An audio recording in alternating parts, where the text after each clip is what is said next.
helping people who are deafblind have more active lives. David Wiley, Texas Deafblind Project, Texas School for the Blind and Visually Impaired Outreach Programs. Email, davidwiley@tsbvi.edu. Hi, my name is David Wiley and I work for the Texas Deafblind Project here at Texas School for the Blind and Visually Impaired.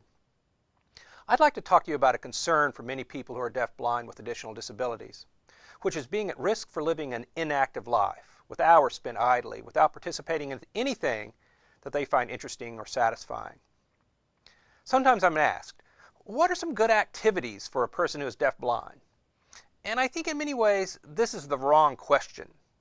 Because for the most part, people who are deafblind don't need different activities than everyone else, but may need assistance and adaptation and support that will allow them to participate in the same activities that typical people do. I would like to introduce this topic by reading a poem that was written by a woman named Isla May, who was deafblind. Because she grew up and lived her life as a young woman in an era before community support programs of today were available, she spent some of her younger years living in a nursing home, even though she didn't have any health problems. It was simply due to the fact that she was deafblind and needed support. In the latter part of her life, she moved out of this institutional environment and lived for a while in a community group living residence, and eventually moved into her own apartment with occasional support. Isla always enjoyed writing poetry and sharing it with others. And after moving into her apartment, this is one that she wrote. This poem shares her feelings about her new life. Consider how she feels about an active life and take note of the things she values. It's called Happy, Come See by Isla May Wyndham. Deaf and blind woman, Isla May Wyndham, moved into new apartment. Feel her life stay. Life began cooking in her own kitchen, reading Braille in own living room, shopping for food, searching for art supplies. Happy, come see. Exercise, work, travel Austin places. Happy, come see. Cook new food. Stay with fry pans.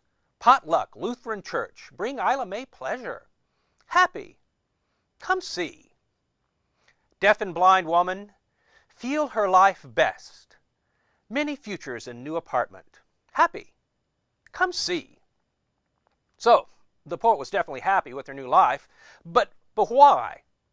Now, certainly part of it was having a space of her own and a feeling of permanency and stability. But did you notice all the specific activities she mentions as making her happy? Things she wants you to come see. Cooking, shopping, exercise. Stay with fry pans.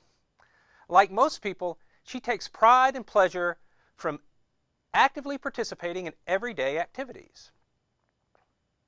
Caregivers may have a very active life with a job, maybe 2 jobs, raising a family, caring for elderly parents, lots of social or community obligations.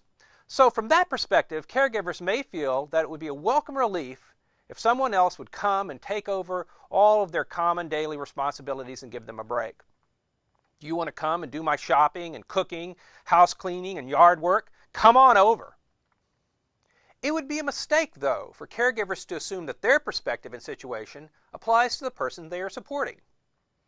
If the person does not have much activity in his or her life, like the poet when she lived in an institution, these common daily responsibilities are a welcome relief from long days of boredom and idleness, as well as a way to exercise control over your own life.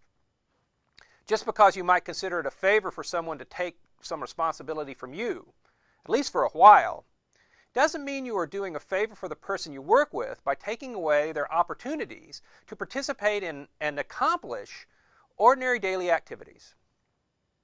Most people prefer to be actively involved in everyday activities. If that weren't true, as they got older, most people would be looking forward to living in a nursing facility where everything is taken care of. But the opposite is true, at least among the people I know. Being actively involved in common daily activities such as taking care of the home and personal care has advantages for any person. tsbvi.edu/deaf-blind-project. Distance.tsbvi.edu